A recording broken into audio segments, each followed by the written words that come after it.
What is up, Sooner Nation? I am Casey Mallon, and you are now in a Sooner state of mind. Make sure you like and subscribe on Apple Podcast and Spotify. The last of the major pro sports league kicks off this week, and BetOnline is your top spot for all your NBA action this season. With MLB postseason, NFL and college football, and NHL in full swing, BetOnline is your number one source for wagering news, odds, trends, and predictions. Get everything NBA at your fingertips with both desktop and mobile access for every sport anytime. Head to BetOnline today to get in on the action. Don't forget to use promo code BELIEVE to receive your 50% welcome bonus on your first deposit. BetOnline, where the game starts. Sooner State of Mind family, we have a very special guest today, and we are thrilled to be joined by the president and chief executive officer of Peach Bowl, Inc., Mr. Gary Stokan. Gary, thank you so much for being here today. Glad to be with you, Casey. Thanks for having us. Oh, you are very welcome. Now, Gary, you became the CEO and president of the Peach Bowl back in 1998. What were you doing prior to that appointment, and how did that union become about? Well, I've been very blessed, Casey, to be in sports my whole career, going back to 1978 when I graduated from North Carolina State. I had played basketball there, and my head coach, Norm Sloan, offered me a job to be an assistant coach at NC State. So I coached there, and then I went to work for Adidas, then Converse, then started my own sports marketing company. Sold that, went back to work for Adidas on a global basis. And then in 1998, had the opportunity to become the president of the Atlanta Sports Council and the Chick-fil-A Peach Bowl. So had a blessed career to be in sports, and enjoyed this for the last 26 years. Awesome. Very nice. Now, so you mentioned you always had a passion for sports.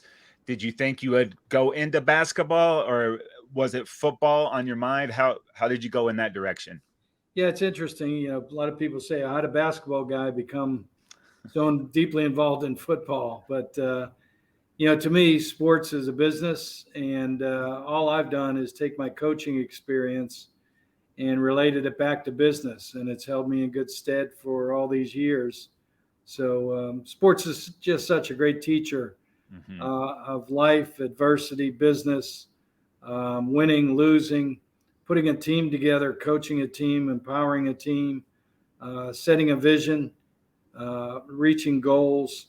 There's so many things that are attributable to sports and being a coach that are the same as being a president or CEO. Definitely. I know I've learned some of my biggest life lessons through sports, good or bad. A lot more coming with bad results in the game. You take a lot away from it. You learn more during losing than winning. That's for sure. Absolutely. In 2008, the Peach Bowl started what at the time was known as the Chick-fil-A Kickoff Game. That became incredibly successful and now is one of the biggest college football events of the year. The kickoff game with the bowl games kind of bookends the college football season. What was the thought behind getting the kickoff game going, and how did that come together? Yeah, great question.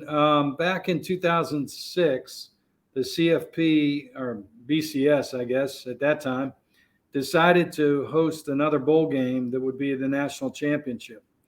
And we put in a very strong bid, didn't win.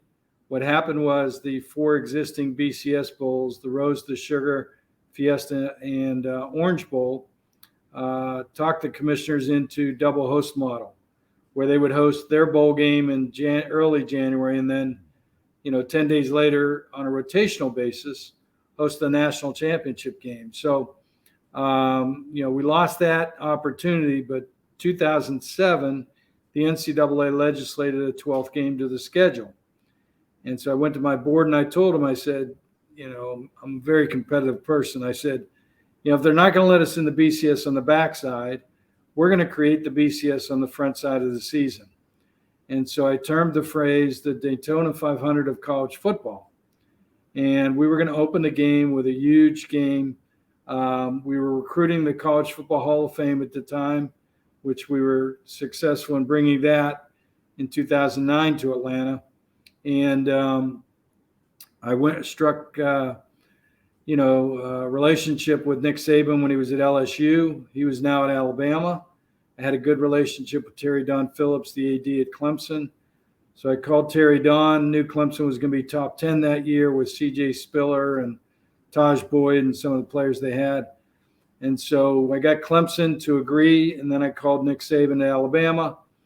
He was in his second year. He had lost to Louisiana Monroe his first year, finished 7-6. People forget that. Yeah. But in 2008, we created this game, got Clemson, Alabama to play, and it really changed basically the face of college football on the front side of the season, because to a large extent, teams were playing non-conference games that were directional schools, not to denigrate anybody, but they were scheduling 4 wins before they got into their conference schedule. Yeah. And, we had game day the first year. We had Alabama was borderline top 25. Clemson was number 9. Alabama came in, won 34-10. And Alabama that week was on the cover of Sports Illustrated that Alabama's back. And, the next year we had Alabama number 5, Virginia Tech number 7. Alabama won that game and won the national championship. And so Nick Saban would tell you that game in 2008, that Chick-fil-A kickoff game with Clemson, was the start of Alabama's run that they've been on ever since. Very cool. Yeah, I mean, people don't remember that it's a transition. You don't just drop right in and, national championship after national championship. Yeah, I mean, you've been through it with Brent Venables, right? I mean, Yeah. Tough year last year, but now, beating Texas in the Cotton Bowl and the old Cotton Bowl, and now being ranked top 10 with a lot more opportunity ahead of them as well. Yeah, it's a microwave society now. It's like, patience, people. You have to take steps to get there. It just doesn't happen overnight. That's right. The Peach Bowl, you've hosted 3 playoff semifinals. Do you have a favorite game or a Peach Bowl memory? My best memory is 2019. We had Michigan and Florida, and it wasn't the game. Our vice president of sales, Benji Hollis' daughter, had contracted leukemia in April and went through 6 months of chemo and radiation, and in September was getting ready to have her bone marrow transplant. And her little heart gave out and she passed away. And so I brought Benji and his wife and their little daughter, Leanna, who was 3, down on the field, put them on the field. And prior to the game, we had everybody stand up and we played Neil Diamond's Sweet Caroline, but we installed Sweet Anna Charles in for Caroline. And everybody got up and was swaying and singing. I wanted them to celebrate, Anna Charles' life. And because September is also Childhood Cancer Awareness Month. And so we brought a lot of awareness to childhood cancer, but it made a $20 million donation to Children's Healthcare to start trials and find cures to eradicate childhood cancer. And now we have 12 trials with 37 kids in them. And the leukemia trial is in its second phase, where they tested it successfully in animals, in adults, and now they're going to test it 12 to 18-year-olds. And if it works, then they'll test it in little kids. And so, that was my favorite memory of the 26 years I've been in it. There were people from Florida and Michigan, hugging each other and singing and crying. But it, really was a great celebration for Anna Charles' life. Yeah, obviously way bigger than the game and football itself, but football also bringing that opportunity and those people together. So, once again, the specialness of sports. Well, and Casey, that's a great point. We have used college football for the greater good. We were the 9th oldest bowl game, founded in 1968, but the first bowl game founded to give back to charity. And we're the number 1 charitable bowl organization in the country. Out of all 44 bowls, we've given $61 million to charity and donations. And it's very much our DNA. That's amazing. That's great. You have the platform and you're using it to do good in this world. Can't appreciate that more. You mentioned you're an NC State guy. You've hosted them in a kickoff game, but what would it mean for you to have the Wolfpack make a Peach Bowl appearance? Yeah, I've been asked that a lot over 26 years not to have NC State in the Chick-fil-A Peach Bowl, but we had them one time in the kickoff game, but I think Dave Doran's done a good job. They're not going to get there this year, obviously, but hopefully, before I retire, that happens. I don't know if it's going to happen or not, but the Wolfpack, we got to get over the hump here and win one of these ACCs here soon in the next few years, or else I'll be retired and at the lake rooting them on. That wouldn't be a bad way to watch the game, though, either. No, that's true. That's true. Now, the 12-team playoff starts next year. What are your thoughts on the transition to the 12-team playoff, and how's that going to work with the current New Year's Six Bowls? Yeah, great question. I think it will help college football even elevate to a higher level from a viewing, attendance standpoint. We're seeing all-time records this year in viewing audience. And I think with the advent of a 12-team playoff where you'll have, 30, 40 schools in November still in the hunt to get into the playoff is going to elevate the interest.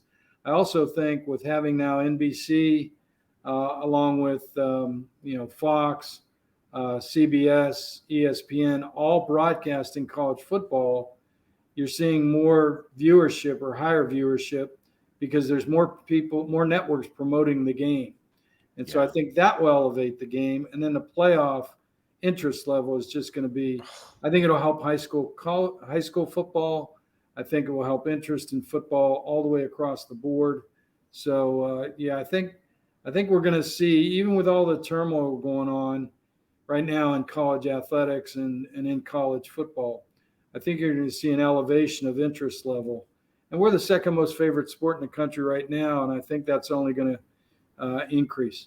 I agree, too. It's hard not to feel like last week the Sooners losing to Kansas, that's the end of the season. I mean, there's still lots to play for a Big 12 championship, but not having an opportunity to get into the playoff unless a lot of stuff works out. It's tough for a college fan. I love football, and, today is the first day of November, and I'm like, oh. Well, Oklahoma can still get there. I mean, they're number 9. They've only got one loss. No 2-team losses ever made it to the playoff, but Oklahoma, they, in some ways, believe it or not, it's a crazy way of thinking, they need to become the biggest Texas fan and the biggest Kansas fan out there. The more Kansas can win and elevate themselves up into the rankings, the more Texas can win. And then, we'll see what happens with the potential of the Texas-Oklahoma in a Big 12 potential championship game. And that's when, if Texas is ranked higher, and gets in the top 4 and Oklahoma were to beat them, then you got an opportunity. So there's still a way for Oklahoma to get there. Hey, I'm not giving up hope, baby. Sooner State of Mind is all about that belief. And plus, I also think like with the 12-team playoff, teams will jump into that kickoff game and take on better competition at the beginning of the season because one loss won't do you in. That's a great point, Casey. We've seen it with Alabama. They played in our kickoff game 1. They did not win the SEC. And they got in at number 4, and they wound up winning the national championship. So, you take a look at Ohio State or Michigan. They're 1-3. If they go through the rest of the season, with victories, and they play each other in Michigan, you could see one of those teams that loses that game with one loss, they're still going to be knocking on the door for the playoff this year. So, playing big non-conference, high-ranked teams is very, very important to the selection committee. Yeah. We've proven that with our Chick-fil-A, now Aflac Kickoff games in the past. Yeah. Since you've been at the helm, it seems like philanthropic endeavors and contributions are something that's a point of emphasis for you and the Peach Bowl. You mentioned that a little bit. Why is that so important to you? Yeah, we think that, college football does a lot of great things. And one of those is it has the interest level of a lot of people who are willing to, participate in events that we do that do have charitable and scholarship contributions tied to them. So whether it's our Southern Company Peach Bowl Challenge golf tournament, where we host the best coaches in the country out at Reynolds at Lake Oconee, in our golf tournament where we give $330,000 to the coaches, charities, and foundations, to our kickoff game where this year we donated $360,000 to childhood cancer, along with Aflac. We called the game a kickoff for a cause, since September is Childhood Cancer Month, and the game was in September. And Aflac's given a lot of money, $170 million, to Children's Healthcare of Atlanta to create basically a hospital for kids with childhood cancer. So it's very important to us. As I mentioned, it's been in our mission since day one, and we hold it near and dear to our heart. That's amazing. Great work there, Gary. Thank you. Being that you played basketball in college, besides the Peach Bowl, what is your favorite sporting event? Wow. Yeah, I don't know that I have a favorite. I will tell you, I've been very blessed. Just 2 weeks ago, I guess it was, my wife and I went to Rome and went to the Ryder Cup. It's fun to go to big international competitions in another country. I mean, we've been here to the World Cup and the Olympics and, Final Fours and Super Bowls and everything. But to go over to another country and see an Olympics and a World Cup, a Ryder Cup is really cool.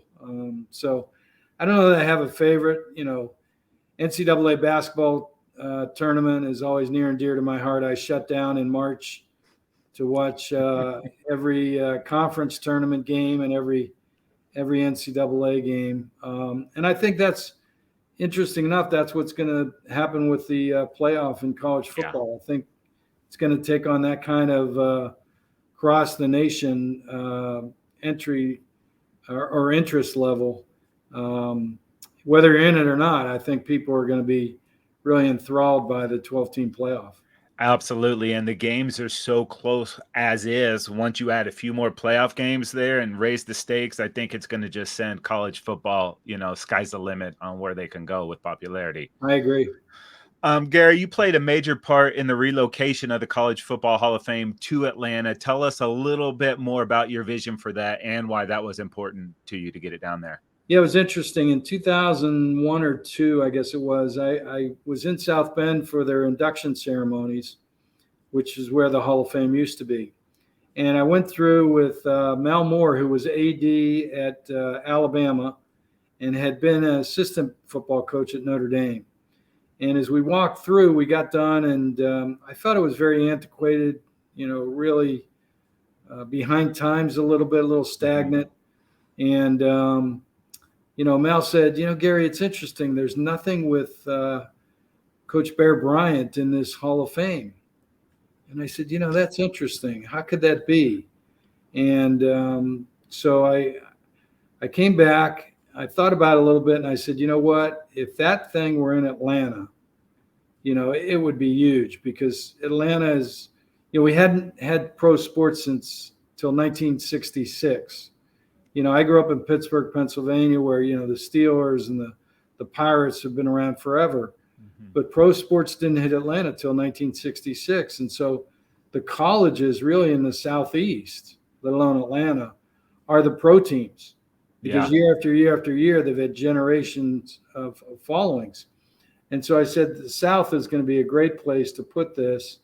Atlanta, with all the great college experience that we have down here and alumni that we have living down here. So I started the process, and in parallel to me meeting internally with a lot of the city forefathers, NASCAR, someone in Atlanta had come up with the idea to create a NASCAR Hall of Fame.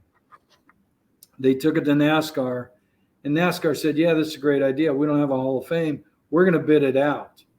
And so they bid it out. It got down to Richmond, Charlotte, Daytona, and Atlanta. And so I backed off the Hall of Fame because I didn't want NASCAR to use that against us, or I didn't want the College Football Hall of Fame to use NASCAR against us. So I backed off. In 2006, NASCAR went to Charlotte. So I pulled the College Football Hall of Fame back out, and we went after it hard. And they had a contract through 2009 with South Bend. And so 2009, we got the deal done.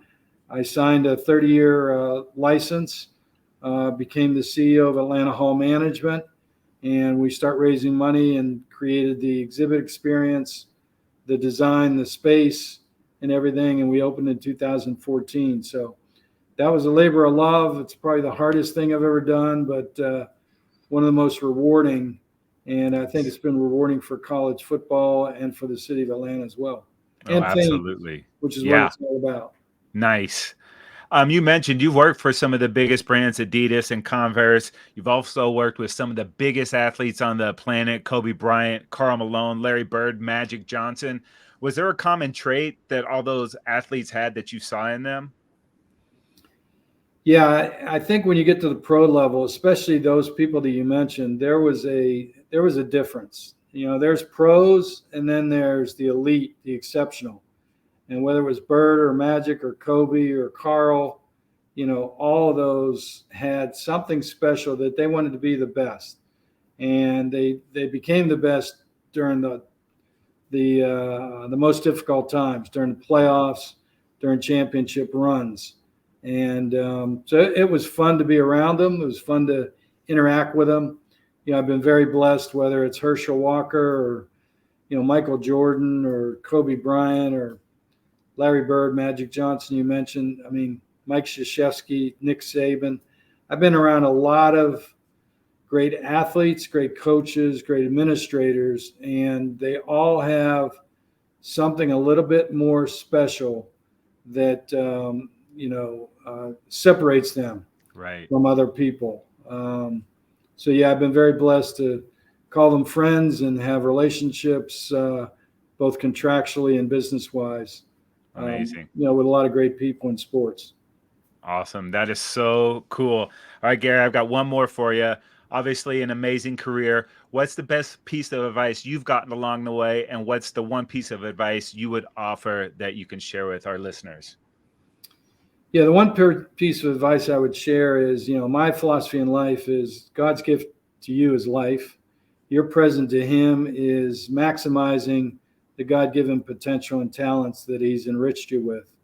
So, my favorite quote, I love quotes. My favorite quote is "The Man in the Arena" by Teddy Roosevelt.